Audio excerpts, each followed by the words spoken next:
অনেকগুলো গরু দেখেছি ওইদিকে অনেকগুলো গরু ছিল অনেক বড় বড় গরু ছিল গাইস দেখো আমার পায়ের অবস্থাটা কিরকম হয়েছে পাটা ছুলে গেছে ভাই তো গাইস দেখো কত বড় বড় গরু দেখো গাইস তারপর গরুর দাম অনেক আজকে অনেক দাম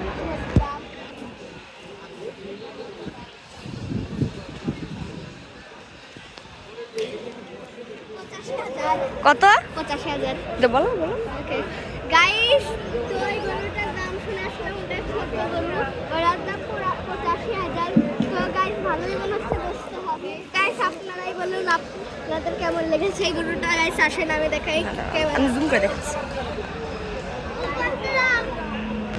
গাইস আজকে আমি আমাদের আবার চলে এসো আরে তুমি করো না গাইস আপনাদের এইরকম শর্ট এবং সিম্পল ব্লগটা কেমন লাগলো গাইস যদি ভালো লেগে থাকে কমেন্টে অবশ্যই জানাবেন তাহলে আমি আরো অনেকগুলো ব্লগ বানাবো ওকে লেটস বাই বাই